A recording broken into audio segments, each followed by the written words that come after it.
Bob Woodrow did a second book and recorded Trump bragging about the big love envelope and how Trump loves to get along with strong men, strong leaders, that he gets along with them.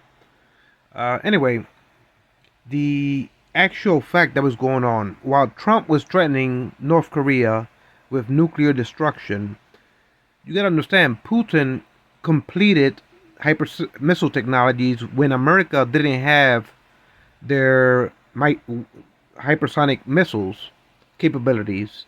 Neither did NATO.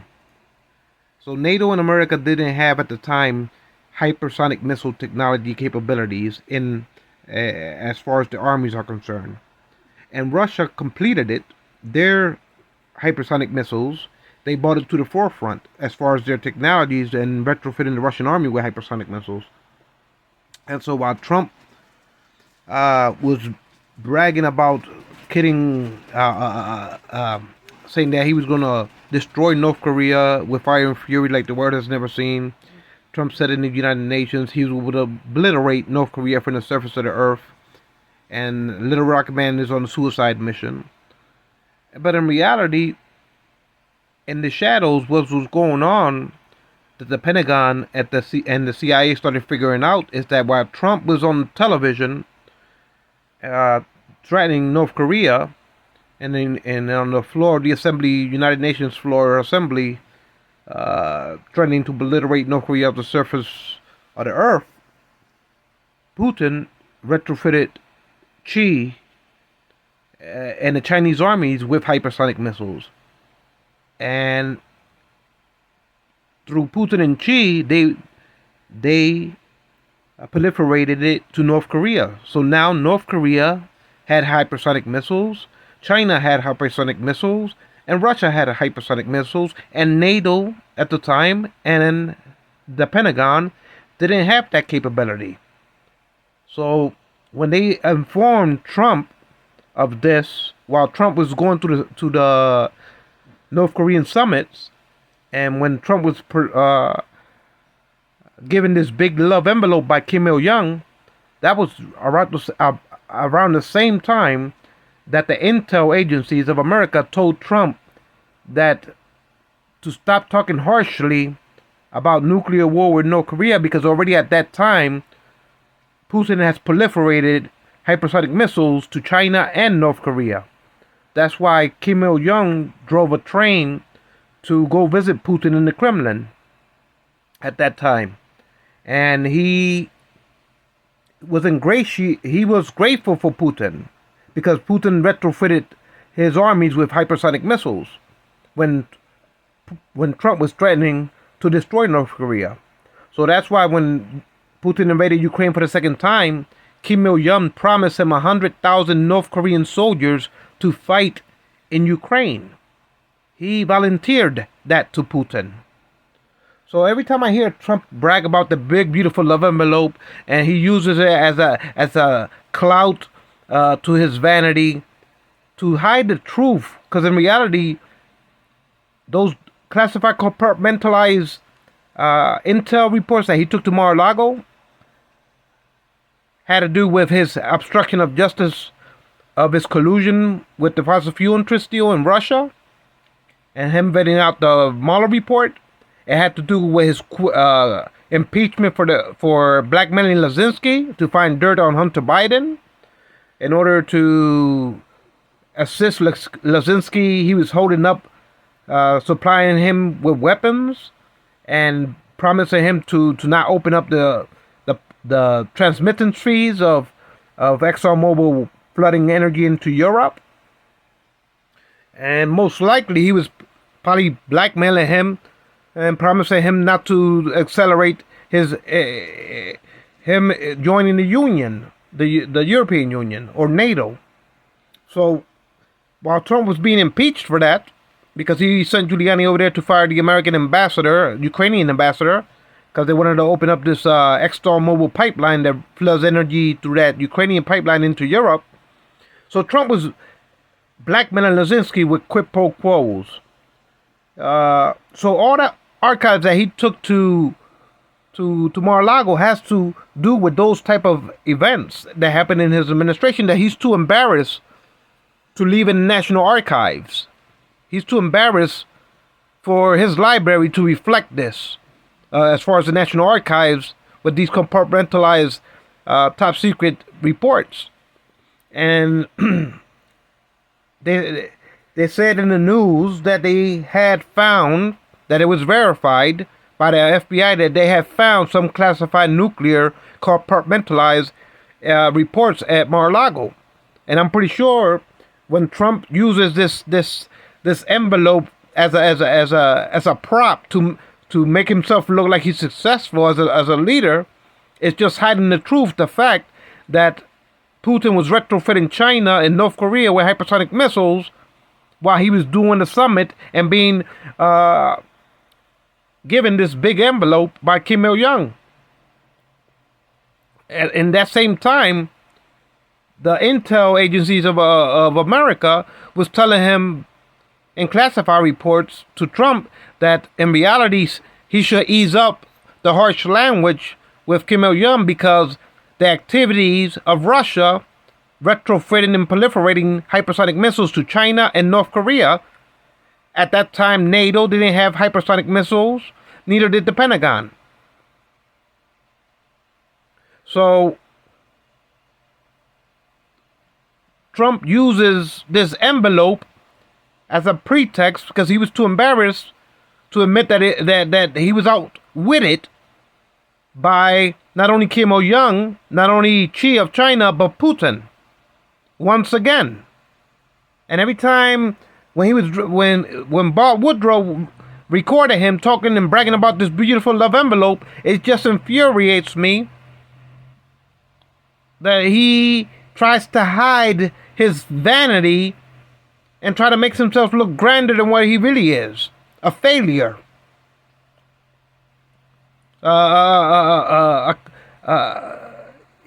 He's so vain about himself that he doesn't want to look like he loses any type of scenario and any type of things and events that he does in his life. He wants to make it all look like it's grand and that everything he does is perfect. In reality, he was in the Oval Office accepting this big envelope with a dumb look in his face because he realizes that his own CIA, his own military intelligence told him, ease up, because of you, China is receiving these Russian hypersonic missile technologies, and North Korea and they're armed to the teeth. That's what the reports were saying to Trump. And you got to understand, NATO didn't have hypersonic missile, neither did America, as far as their armies at the time. So for him to hide the truth behind his big, beautiful love envelope is shameful. And when the FBI was telling the media that there was some nuclear intel reports at Mar-a-Lago, and then when Trump says I declassified them by thought before I send them to Mar-a-Lago or to wherever I was going to send them to, and then there's 48 empty folders, and he still brags to Bob Woodrow about this beautiful love envelope, and Bob Woodrow recorded him bragging about how he gets along with strong men. He was acting like, in the recordings of Bob Woodrow, if you listen to it, he's acting like he's a strong man himself, and I get along with strong men because I'm a strong man. And look at this beautiful envelope. And in reality, at the time, the Russian army, they were sending their Russian armies to the southern borders of Russia to fortify China. And China was sending their armies to the North Korean borders to fortify their buffer state of North Korea. And they were all armed to the teeth with hypersonic nuclear missile warheads. And that's when Trump was forced to hide behind this beautiful love envelope and brag about it like it was a big success. And in reality, it was an embarrassment.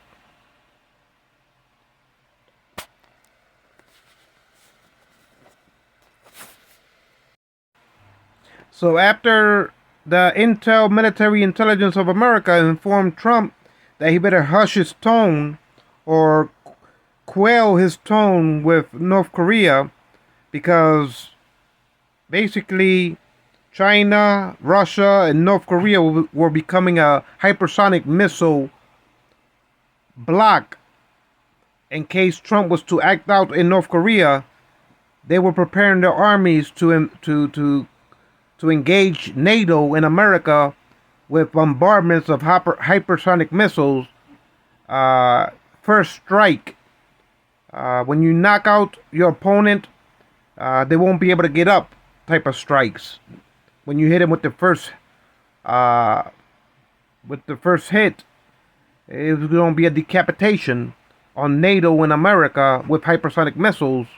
That's why Putin retrofitted China and North Korea. And then Trump had a kowtow and embarrassingly brag about it was a successful summit and that he was so gratiated with this beautiful congratulations of a love envelope, of a big love envelope. And to this day, he brags about it. But in reality, when the FBI, when he took all these archives to Mar-a-Lago, it was like he was hiding everything that he didn't want to be in his library, because the archives, the National Archives, every president, when their terms are over, National Archives builds a presidential library in their name, in their honor, or in their legacies. Not in their honor, but in their legacies. And so Trump took all the embarrassment reports that embarrassed his administration while he was in 4 years in office. He took all the embarrassment reports to Mar-a-Lago. And he didn't inform or declassify them from the National Archives. And he appointed Judge Cannon and then the special master to hold on to these classified reports that he said it was his privilege to declassify them, and he has possession of these archives. In reality, these archives are classified, compartmentalized, present in present time. Is relevant to national security interests. That it doesn't belong to him as his personal property. But he took it to Mar-a-Lago because he was too embarrassed for his legacy and his presidential library to have these archives. So he was trying to keep it from the world and from the American people and for the historians not to reflect these embarrassing moments. Like when he vetted out Robert Mueller and obstructed his reports with the Russian collusion for the Russian Arctic energy deals. Or like when he blackmailed Lazinski and for quid pro quos on his political opponents. And his embarrassing moment when he had to put his tail basically between his legs and laugh behind his big beautiful love envelope and use it as a prop to hide his embarrassment, that the Pentagon and NATO was telling him to back down with these threats because they weren't ready to deal with hypersonic missile incoming carpet bombardments of nuclear warheads from China, Russia, and North Korea. Because you gotta understand, we didn't have that capabilities. The Pentagon didn't have their missiles technology ready to go. The Pentagon haven't, at that time, they didn't have no hypersonic missiles. Neither did NATO. They were developing research and development on it, but they never got to complete them. The Pentagon wasn't ready. They didn't have it. The Russians beat them to the finish line with this hypersonic missile technologies.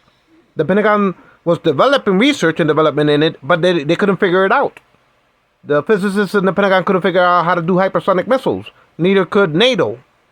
And Putin was the one that beat them to the finish line with their hypersonic missile technologies. And that's when Trump was picking fights with Kim Il-sung, and Putin retrofitted China and North Korea would fortify them with hypersonic missiles for they can retrofit their nuclear warheads. And so is embarrassing, and that's why Trump took all these reports to Mar-a-Lago. It's like if Nixon was alive, he didn't want his recording tapes to be held in his library, bragging about the plumbers and how he broke into the DNC. It was embarrassing to Nixon. He wanted to burn the tapes before turning it over to the Congress Watergate hearings. He wanted them to destroy the evidence that implicated him in crimes and abuse of public office. It was embarrassing to Nixon. The same way these classified archives that Trump took to Mar-a-Lago is embarrassing to him. And so he didn't want this historians and his eternal library, as because Trump thinks of himself like a consequential leader, that he's the most important leader in American history, but even more important than Washington, he states. So he's so vain that he didn't want his library to have these embarrassing reports of how shameless he was in public office as president of the United States. It was too embarrassing to him to just leave these archives in the National Archives. He packed them up in the White House and intentionally was telling his lawyers and his staffers to lie and told the first time he said to the FBI, "Hey, I gave you all the boxes we have." The first time the FBI went to Mar-a-Lago. And then they found out that Trump lied. And they found out that Trump lawyers lied. And that there were still boxes being hidden in Mar-a-Lago. And Trump even turned over a security tape of one of his staffers in Mar-a-Lago moving boxes of classified archives after the FBI raided for the second time. So while he was arguing with Judge Cannon and the special master, this dim-witted president turned over his security cameras at Mar-a-Lago's, showing a staffer moving another box of classified archives. And when the FBI questioned the staffer admitted that Trump told him to hide those boxes that are still at large. So there's 48 empty folders. Because Trump doesn't want to face the fact to the historians in his presidential library, his Trump presidential library. He doesn't want to have those reports that makes him look imperfect, tarnished, a failure, a loser. He doesn't want it. He doesn't want the public to know that he was vetting out the Mueller report because he didn't want to be implicated with Carl Icahn and with Rex Tillerson in the Russian Arctic. He wanted to hide his snake oil backroom deals with Putin for the love of oil by vetting out the Mueller report. He didn't want that to come to light because he can get tossed in prison. Because the statute of limitations, if the Justice Department wants to take him to court, they can prove that he obstructed the Mueller report and that he was business racketeering in the Oval Office for the love of ExxonMobil, which violates the Emoluments Clause. And not to mention obstruction of justice by obstructing Mueller and vetting out the government by firing Comey, Brenner, and Clapper and Sessions in the Southern District of New York for auditing his financial records. All that is high crimes. Not to mention the January 6th recommendations for him to try to overturn and impose himself for a second term. He's running from his own shadow. And so, it's embarrassing for him. He should be ashamed of himself.